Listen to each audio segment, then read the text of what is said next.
Muy buenas tardes, damos comienzo a la Hora del Agrotécnico, el programa de radio del Instituto Agrotécnico Pedro Fuentes Godo, dependiente de la Facultad de Ciencias Agrarias de la Universidad Nacional del Nordeste. En la conducción, quien les habla, Natalia Ambrogio. Soy ingeniera agrónoma, periodista agropecuaria y me acompaña en la producción y asistencia técnica la técnica Sonia Roldán. Vamos a escuchar la entrevista realizada a la ingeniera agrónoma Cristina Sotelo en el Instituto Agrotécnico Pedro Fuentes Godo. Estamos en el Instituto Agrotécnico Pedro Fuentes Godo con la ingeniera agrónoma Cristina Sotelo. Buenas tardes, Cristina. Muchas gracias por este espacio para la entrevista que vamos a realizar. Buenas tardes, Natalia, y a toda la audiencia. El tema que nos interesaría conversar con vos y contar a la audiencia son los bioinsumos. ¿Qué son los bioinsumos? Bueno, se define como bioinsumo a todo producto biológico que consista o haya sido producido por otros microorganismos, por ejemplo, hongos, bacterias, virus, o también puede ser macroorganismos como ácaros o insectos benéficos. También se denomina bioinsumo a algunos extractos o compuestos bioactivos derivados de ellos y que están destinados a ser aplicados como un insumo en la producción agropecuaria, agroalimentaria, agroindustrial o agroenergética. ¿Cuáles son los diferentes bioinsumos? Tenemos distintos tipos de bioinsumos. Tenemos, por ejemplo, los biofertilizantes. Dentro de los biofertilizantes están compuestos por microorganismos específicamente. También tenemos los fitoestimuladores o fitorreguladores, que están compuestos por derivados de estos microorganismos. Y también tenemos los biocontroladores o agentes fitosanitarios. Tenemos bioremediadores, biotransformadores, todos para un uso más amigable con el ambiente, ¿no? ¿Qué características tienen? Bueno, las características que tienen estos productos, primero que son productos naturales, como dijimos anteriormente en la definición, que están derivados ya sea de microorganismos o que son producidos por ellos, ¿no? Entonces esa es la principal ventaja que tienen los bioinsumos. Otra de las características que tiene es que se pueda aplicar en la agricultura agroecológica.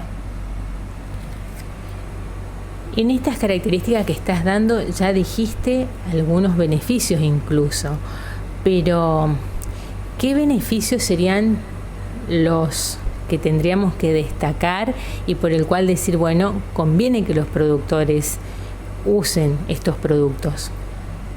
Bueno, estos productos básicamente no son tóxicos ni para el ambiente, ni para la persona que lo aplica, ni tampoco para la persona que lo consuma a este alimento, que es una de las principales ventajas que tienen estos productos, ¿no? Hoy en día se está hablando mucho de lo que es agricultura orgánica o agroecología,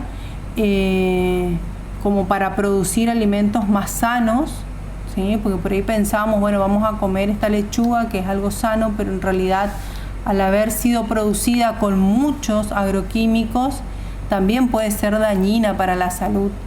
Entonces estos productos, al ser de origen natural, no tendrían ese inconveniente.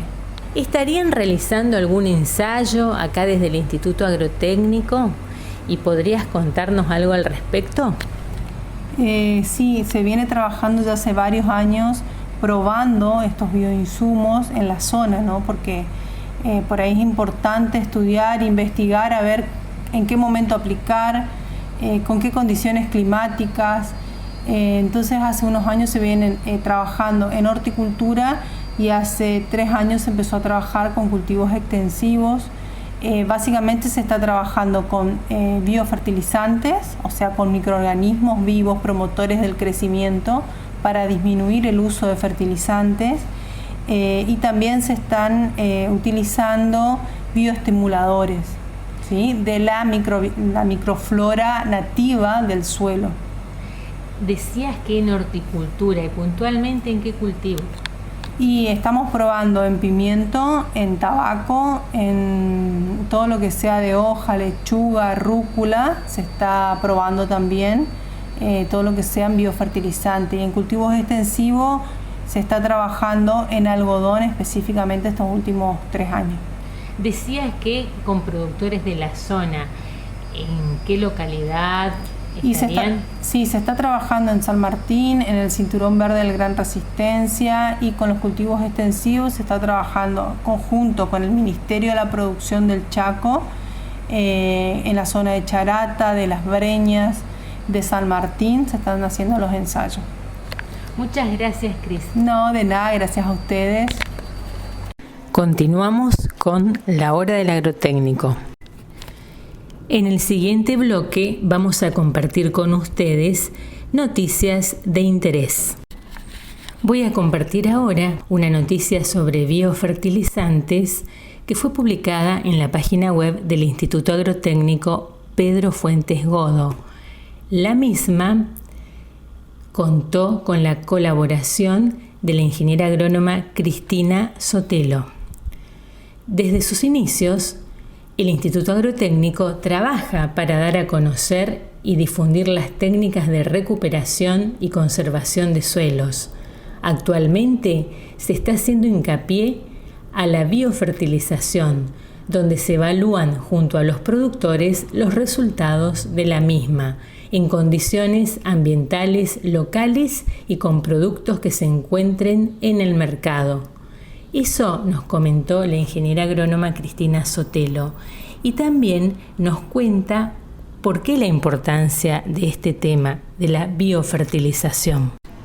En este bloque de noticias importantes compartimos ahora una noticia que tiene que ver con la implementación obligatoria de las buenas prácticas agrícolas.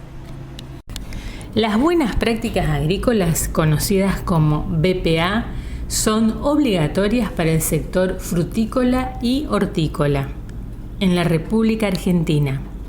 Desde enero del 2020 era obligatoria la incorporación de las buenas prácticas agrícolas en todos los cultivos frutícolas, y desde enero de 2021 ya es obligatoria la implementación de las buenas prácticas agrícolas en los cultivos hortícolas. Se encuentra vigente la modificación al Código Alimentario Argentino, el cual establece la obligatoriedad de las buenas prácticas agrícolas en todos los cultivos frutícolas y hortícolas. Las mismas permitirán mejorar la gestión, asegurar inocuidad de alimentos y, en consecuencia, la competitividad del sector. Los requisitos básicos a cumplimentar son documentación obligatoria, fitosanitarios, agua de uso agrícola y de consumo, manipulación, animales, fertilizantes orgánicos y enmiendas y asistencia técnica. En el 2018, las buenas prácticas agrícolas se incorporaron al Código Alimentario Argentino, que en su artículo 154 tris estableció, entre otras cosas, la obligatoriedad para procurar la seguridad alimentaria, cumpliendo ciertos principios básicos por parte de los productores que permitan dar mayores certezas al consumidor respecto del origen y calidad de los productos que adquieren. Para su implementación se brindó y se brinda acompañamiento a los productores, en especial a los más pequeños, y a las producciones familiares con asistencia técnica y capacitación permanente por la Comisión de Buenas Prácticas Agrícolas de la provincia del Chaco, en la que participa el Instituto Agrotécnico Pedro Fuentes Godo, dependiente de la Facultad de Ciencias Agrarias de la Universidad Nacional del Nordeste. Sobre este tema, buenas prácticas agrícolas, iremos ampliando en programas venideros. Continuamos en La Hora del Agrotécnico, el programa de radio del Instituto Agrotécnico Pedro Fuentes Godo, dependiente de la Facultad de Ciencias Agrarias de la Universidad Nacional del Nordeste. Vamos a escuchar ahora la entrevista realizada a la ingeniera agrónoma doctora María Corina Leconte. Estamos con Corina Leconte en el Instituto Agrotécnico. Buenas tardes, Corina. Buenas tardes, Natalia. Me gustaría que nos cuentes y que le cuentes a la audiencia cuál es tu formación académica. Bueno, yo soy ingeniera agrónoma, egresada de la Facultad de Ciencias Agrarias de la UNE, y ahí también hice mi posgrado, un doctorado, en el que trabajé en lo que es el compostaje de residuos agroindustriales, en particular acerrín, cascarilla de arroz y estiércol de gallina. O sea, con eso me especialicé en lo que es el tema compost. ¿Y qué es el compost? El compost, para hablar así en forma así más práctica, sería como un abono, ¿no? Es un abono que es muy parecido a lo que la gente comúnmente le llama tierra negra. Pero a diferencia de un suelo, esto no tiene nada de tierra. Normalmente se produce a partir de materiales orgánicos, que quiere decir orgánico de origen animal o vegetal, que normalmente son residuos que se generan en las actividades tanto agropecuarias como en los residuos urbanos. Este compost se obtiene a partir de un proceso que se llama compostaje, que tiene distintas etapas, que es realizada por los mismos microorganismos que vienen con el residuo y que tiene todo, las distintas etapas. Una es que de aumento de temperatura, que asegura sanitizar un poco esos materiales, eliminar cualquier tipo de patógenos que tenga. Y es un proceso netamente aeróbico, que quiere decir que tiene que tener oxígeno, tiene que estar bien aireado para que se transforme ese residuo en lo que nosotros llamamos el compost o este abono. Y lo bueno que tiene es que, lo realizan los microorganismos, pero nosotros tenemos que ir controlando. No es nada más agarrar residuos, acumularlos, sino que hay que saber qué mezclas hacer. Hay que controlar la temperatura, que nos va a indicar cómo va el proceso. Tiene que tener una cierta humedad también. Tenemos que asegurar de darle el oxígeno cada tanto. O sea que no es solo tomar residuos y acumularlos, sino siempre tiene que tener un control como para obtener un buen producto, un buen abono de calidad. ¿Qué beneficios aporta el compost? Bueno, el compost, por un lado, el gran beneficio a nivel ambiental es que nosotros estamos transformando algo que normalmente consideramos residuos, que pueden generar distintos tipos de contaminación al agua, al aire, al suelo, contaminación visual incluso, lo estamos transformando en un recurso, que es un abono que se puede usar para mejorar la productividad de nuestras plantas, tanto ornamentales como la productividad de plantas comerciales. Le estamos aportando al suelo materia orgánica, que es un ingrediente, por decir, muy importante para el suelo. Le estamos aportando nutrientes. Estamos aportando también microorganismos benéficos que favorecen por ahí a controlar a los microorganismos patógenos o que no son buenos para las plantas. Y disminuimos la cantidad de residuos que puedan, en el caso de residuos urbanos, de los residuos que puedan ir a vertederos o a los basurales de cielo abierto. Y en el caso de residuos agroindustriales, algo que normalmente se acumula o se quema, le estamos dando una utilidad.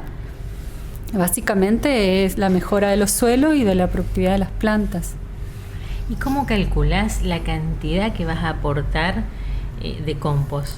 Eso es variable, depende del tipo de planta al que uno le está por aplicar, del tipo de suelo también, pero normalmente cuando uno produce su compost lo que tiene que ir es haciendo pruebas de cuál es la mejor dosis.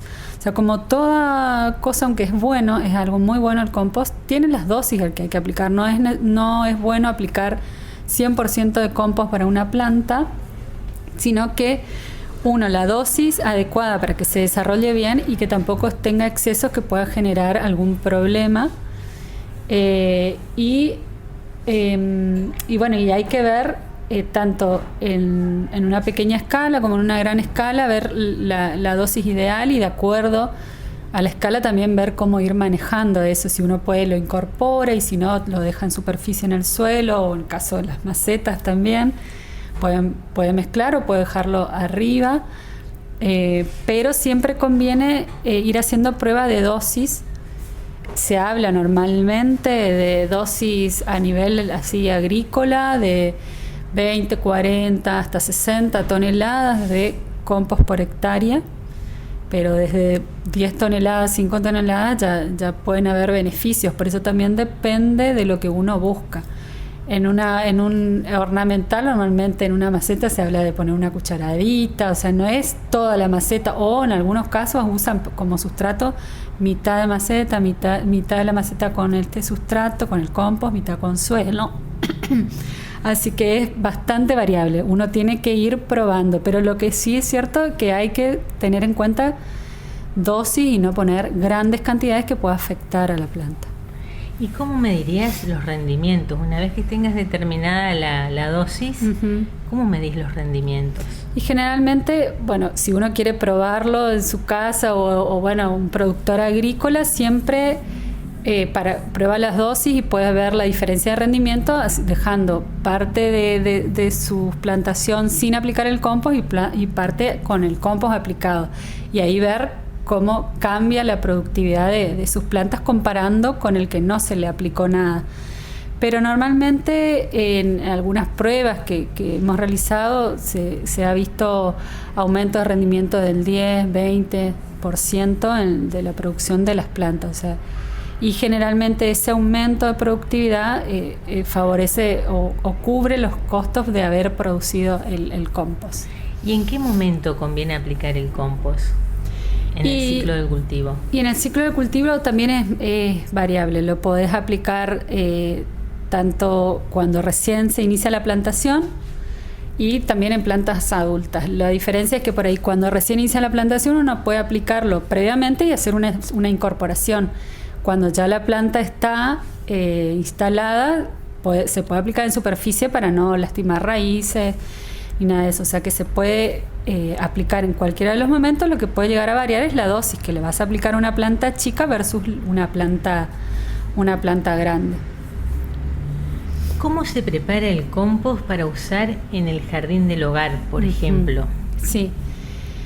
El compost, normalmente primero, si uno tiene el residuo, lo genera en su casa, normalmente todos lo generamos, y en la casa uno genera distintos tipos de residuos, genera plásticos, vidrio, y lo primero que uno tiene que hacer es separar todo ese tipo de residuos que tienen otros usos, se los puede reciclar, pero no sirven para lo que es el compost, de los residuos orgánicos, sean verduras, frutas, los restos de comida, los restos de podas del jardín, la hojarasca, todo eso es material de origen vegetal o animal que uno puede separar y ir armando en su casa. ¿Qué es lo que tiene que tener en cuenta? Por ahí hay residuos que son mucho más húmedos, que liberan muchos jugos, entonces mezclarlo con residuos que son más secos, que pueden absorber esos jugos para que al ser la mezcla no quede hecho una pasta, sino que la mezcla sea porosa y entonces también haya circulación de aire dentro de la mezcla. Y normalmente uno lo trabaja en distintos tipos de recipientes, siempre tratando de alcanzar un determinado volumen, porque a medida que pasa el tiempo el volumen disminuye. Entonces tener bastante volumen para que después nos quede una buena cantidad de producto, y además al tener más volumen y tener una buena masa crítica, que realmente se dé ese aumento de temperatura que nos ayuda a eliminar malezas que puedan estar entre las mezclas de materiales que hacemos, o digamos cualquier patógeno que pueda generar enfermedades en las plantas. Eso por un lado. Y por el otro lado también tratar de adecuar a lo que uno tiene en la casa. Por ahí tienes tachos donde puede colocar toda la mezcla de residuos y cada tanto ir incorporando material nuevo hasta cierto punto para dejar que se vaya terminando, y cada tanto moverlo, taparlo para que no se moje con las lluvias. Yo acá en esta zona no recomendaría hacer pozos y colocar ahí el residuo porque es zona que llueve mucho, entonces se va a mojar mucho el material. Ahora, en zonas que por ahí llueve muy poco, sí conviene hacerlo en pozos para preservar la poca humedad que se pueda juntar en el material. Pero se trabaja o en contenedores o se hacen como pilas, o sea, un montón del residuo en algún rincón del jardín, Y bueno, y hay que ir controlando, uno no tiene termómetro, entonces por ahí, bueno, poner la mano y se va a sentir si está uno caliente. O para saber el tema de la humedad, una forma práctica es tomar un poco el residuo, apretarlo con la mano. Si no chorrea agua, es que estamos viendo humedad. Si chorrea, nos pasamos, entonces agregar algo más seco. Y bueno, tiene toda su técnica. Bueno, muchas gracias. Bueno, de nada. Si usted recién nos sintoniza, estamos en el programa de radio La Hora del Agrotécnico. El Instituto Agrotécnico Pedro Fuentes Godo, dependiente de la Facultad de Ciencias Agrarias de la Universidad Nacional del Nordeste, te invita a participar del número 31 de la revista Agrotecnia, donde se publicarán trabajos originales de investigación y extensión, como así también notas técnicas y de investigación. Para consultas o envíos, revistaagrotecnia@yahoo.com.ar. Bases y condiciones en el portal de publicaciones de la UNE. revistas.une.edu.ar/index.php/AGR. Envía tu artículo, tenés tiempo hasta el 15 de marzo del 2021. Seguidamente escucharemos la entrevista realizada al ingeniero agrónomo Sebastián Blanco. Estamos en el Instituto Agrotécnico Pedro Fuentes Godo con el ingeniero agrónomo Sebastián Blanco. Buen día, Sebastián. Buen día, Natalia, ¿cómo estás? Estamos muy bien y sobre todo, antes de iniciar la entrevista, quiero agradecerte por este tiempo que nos vas a dedicar para toda la audiencia y vas a hablar de un tema que es novedoso y que también es importante que lo conozcamos, como son las camas biológicas. ¿Qué son las camas biológicas?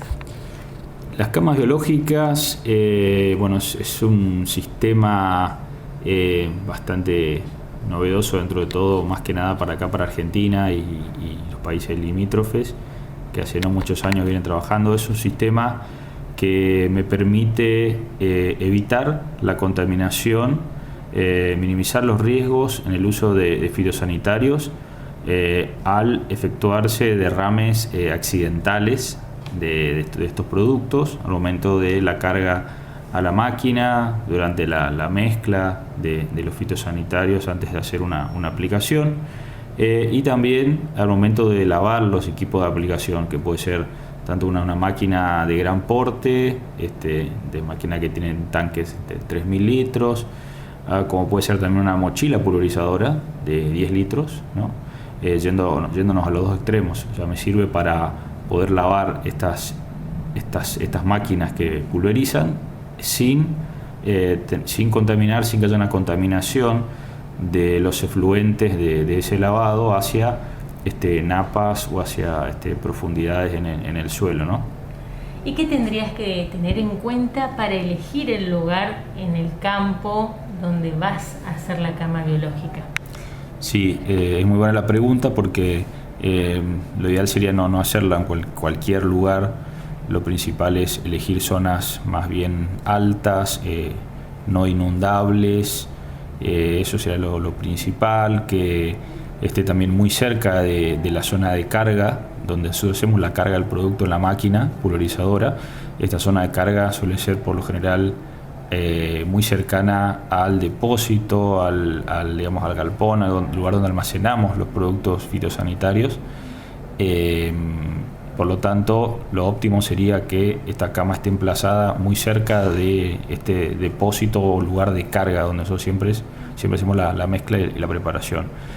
Antes de irnos a este paso, que también es muy importante, que es donde la ubicamos, cuento un poquito cómo está constituida una cama biológica y cómo funciona, ¿no?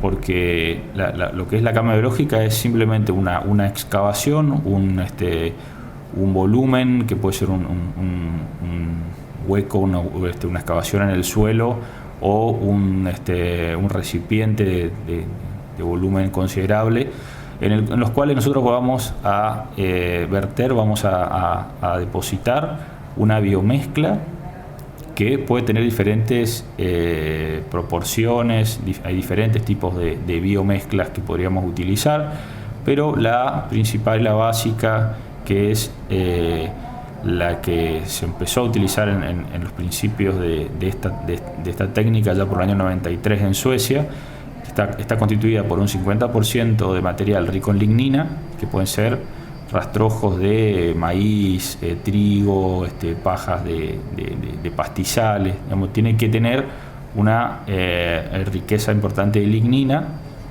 Pueden ser cualquier otro cultivo que cumpla con este requisito. O sea, 50% de la biomezcla es esto, 25% compost, producto compostado, y 25% de suelo.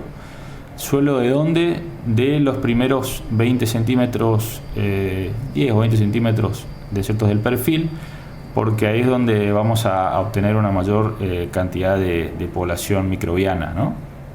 Ahí es donde vamos a encontrar mayor población de microorganismos, que dentro de esta población de microorganismos se va a encontrar un hongo, son hongos lignolíticos, son hongos que se alimentan de lignina, que es este material que nosotros agregamos en un 50%, y que este hongo, al desarrollarse en este sustrato, al alimentarse y crecer en este sustrato, lo que hace es elimina o vierte al sistema una serie de enzimas muy potentes, ¿no? Son una serie de enzimas fenoloxidasas que degradan gran número de químicos muy complejos. De hecho, degrada la lignina, y la lignina es un producto muy complejo, por lo tanto también degrada a los fitosanitarios. Este es el principio básico por el cual nosotros eliminamos ese residuo de fitosanitario que puede haber estado en esa biomezcla, ¿no? Lo que va a hacer la biomezcla es simplemente retener y degradar a restos de fitosanitarios que se hayan derramado al momento de la carga, accidentalmente. No siempre hablamos accidentalmente, nadie derrama producto a voluntad. Entonces se derrama, queda ahí contenido. Lo mismo al momento del lavado de la máquina, hay camas especiales, camas biológicas especiales para lavar la máquina cuando son grandes, porque manejamos un volumen grande de agua y no queremos que se saturen estas camas biológicas. Tenemos otras proporciones también, además de esta que es la original, pero lo principal es nunca bajarnos mucho del 50% de contenido de lignina. Lo que nunca deberíamos reducir mucho nunca deberíamos reducir más del 50% de la lignina, porque es el componente que va a permitir un buen desarrollo de estos hongos lignolíticos, que son los que, en gran parte, los que generan la descomposición de los productos químicos. ¿Existe alguna clasificación de camas biológicas? Sí, existen muchas variantes de camas biológicas, no sé si muchas, pero bueno, hay alternativas para utilizar esta tecnología en diferentes tipos de cultivos. Puede ser intensivo, puede ser extensivo, de grandes superficies o de pequeñas. Cuando hablamos de pequeñas superficies, cultivos intensivos, pequeños productores, este contenido, esta biomezcla que estábamos hablando, se vierte sobre, o puede ser dentro de un barril de 200 litros de plástico, o hay experiencias en Centroamérica, Guatemala por ejemplo, donde se han hecho pequeñas excavaciones en el suelo, se impermeabiliza esa pequeña excavación y se la rellena con la biomezcla. En ese lugar uno trabaja con la mochila pulverizadora. Si se lava la mochila ahí, se hace la mezcla dentro de la mochila, dentro de esas pequeñas camas biológicas, que en el caso del barril se las denomina mesas biológicas, porque me sirve justamente como una mesa, ¿no? Me ayuda a tener mayor comodidad al momento de trabajo, con la carga y demás, y puedo también ponerme a la espalda mucho más fácilmente. Y después tenemos camas biológicas ya para máquinas pulverizadoras, de entre 400 litros hasta las más grandes, de 3.000, 4.000 litros de volumen de tanque, en las cuales, si nosotros cerramos, impermeabilizamos totalmente ese volumen, esa excavación, que puede ser con un plástico de 200 micrones o cualquier otro material que impermeabilice, que no permita el paso de líquido, lo que podemos hacer ahí simplemente es realizar la carga de la máquina para contener posibles derrames. Pero no podemos lavar la máquina porque al ser cerrada se va a saturar rápidamente humedad y nosotros necesitamos un 60% de capacidad de campo de humedad para que los microorganismos puedan sobrevivir y que no se mueran, ¿no? Entonces, al momento de la carga de la carga usamos esta. Cuando vamos a lavar la máquina usamos las camas biológicas abiertas que tienen ya un sistema de recirculación. Ese líquido va infiltrando y recircula hacia un depósito. En ese depósito es bombeado nuevamente, una pequeña bomba es nuevamente redirigido hacia la cama biológica y se produce un circuito, ¿no?, en el cual el agua se va evaporando y el producto se va degradando en el sustrato. Y después tenemos camas biológicas indirectas, que es simplemente un playón de cemento donde nosotros hacemos el lavado, la carga, etcétera, etcétera, y por desnivel se recoge todo ese efluente en un tanque que después es bombeado hacia una cama biológica. Por eso es indirecta, porque la máquina no está por encima de la cama biológica. Quería comentarles también que está a disposición, o próximamente va a estar a disposición, una norma IRAM, que es la 29.561. Es una guía para la construcción y el manejo de camas biológicas. Me parece un dato interesante para aquellas empresas, productores que quieran certificar su actividad o que quieran hacer el trabajo o la instalación de cama biológica en el marco de una reglamentación o de una normativa, ¿no?, una norma vigente. Entonces, este dato de la norma IRA me parece interesante para que lo tengan en cuenta. ¿Y dónde se lo puede conseguir? La norma se la adquiere directamente en IRAM. Hay que comprarla, ¿no?, como toda norma IRAM, y eso le permite por lo menos no equivocarse y no improvisar en la implementación de esta técnica. ¿Qué vida útil o qué duración tienen las camas biológicas? Bien, respecto a tema de tiempos de degradación, ya sea de degradación del fitosanitario como del sustrato de la cama biológica, en primera instancia la duda que surge, bueno, ¿en cuánto tiempo se descompone, eliminamos los residuos de fitosanitarios? Este tiempo es variable porque va a depender de muchas situaciones, ya sea de qué producto estemos degradando, qué producto fitosanitario, como también en qué condiciones climáticas, medioambientales está instalada nuestra cama biológica, en qué región del planeta, ¿no? Entonces, en términos generales, los productos se degradan totalmente en el término de entre un año y un año y medio. Hay productos que tienen una degradación mucho más rápida, hay productos que en un año se degradan la mitad, el 50%, otros que el 100%. Yo digo que es variable, y cuando tengamos condiciones de calor considerable, es decir, muy típico acá en nuestra zona, la cama biológica funciona mejor, es decir, los microorganismos se activan y funcionan mejor. Si nos excedemos por encima de 35 grados, 38 grados, ya empieza a mermar un poco la actividad de estos microorganismos, pero con buenas condiciones de calor funcionan bien. ¿En cuánto tiempo tendríamos que hacer una reposición de esta cama biológica? Bueno, obviamente que los microorganismos se van a ir alimentando, van a ir utilizando el sustrato para sobrevivir, y se va a ir descomponiendo y van a ir liberando dióxido de carbono al ambiente. Entonces nosotros lo que tenemos que hacer es, por lo general, en términos de 1 a 2 años, se degrada totalmente una cama biológica, pero lo interesante es que no tendríamos que sacar el remanente y volver a mezclar y hacer todo un proceso, sino que podemos simplemente ir agregando por encima más sustrato sin mezclar, y a medida que se va bajando, va ascendiendo, seguir agregando, ¿no? Y en el momento en que querramos dejar de utilizar esa cama biológica, que se haya degradado totalmente, podemos compostarla unos meses para eliminar los organismos patógenos y demás, y se puede utilizar ese compuesto como un biofertilizante, ¿no? Podemos utilizarlo para fertilizar plantas.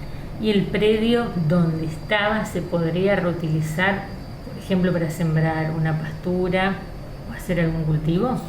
Sí, por supuesto. De hecho, en principio está impermeabilizada la zona donde está la cama biológica, si no tendría que haber pérdidas de esa cama biológica hacia el suelo lindero, digamos. Por eso es que la zona donde se hizo la cama biológica se rellena ese hueco, ese pozo, y se sigue trabajando para cultivar cualquier tipo de cosa. Y lo que nos queda es el remanente de la biomezcla, un biofertilizante. ¿En qué provincias argentinas se está desarrollando esta tecnología? Bien, esta tecnología se la está utilizando en diferentes escalas y niveles en base al perfil productivo, como estamos hablando hoy, cultivos extensivos o intensivos. Por ejemplo, en Buenos Aires y Córdoba hay varias experiencias de productores de cultivos extensivos que tienen máquinas autopropulsadas, pulverizadoras, que han instalado el sistema de cama biológica indirecta, es decir, el playón de cemento, el piso donde recogemos el fluente y que es volcado, redirigido hacia las camas biológicas. La verdad que hay muy buenas experiencias, como decía, en Buenos Aires y en Córdoba. En Santa Fe están haciendo experiencias, están haciendo ensayos para poder tener datos locales. Si bien hay muchos estudios ya en el mundo, se busca obtener datos locales, y en ese sentido acá en el Instituto Agrotécnico Fuentes Godó también estamos encarando un proyecto de investigación para determinar la degradación de 3 productos fitosanitarios, el glifosato, la atracina y el clopirifos, en sistemas de camas biológicas. Lo estamos haciendo acá a pequeña escala en laboratorio, para determinar en el transcurso de 4 o 5 meses cuál es la degradación. Una vez obtenidos estos datos, poder empezar a trabajar con los productores y a difundir mayormente esta técnica. Bueno, muchas gracias, Sebastián, por este espacio. No, como siempre, muchas gracias por permitirme difundir esto. Seguimos con la hora del agrotécnico. Nos despedimos hasta el próximo programa de la hora del agrotécnico, esperando que terminen muy bien este día.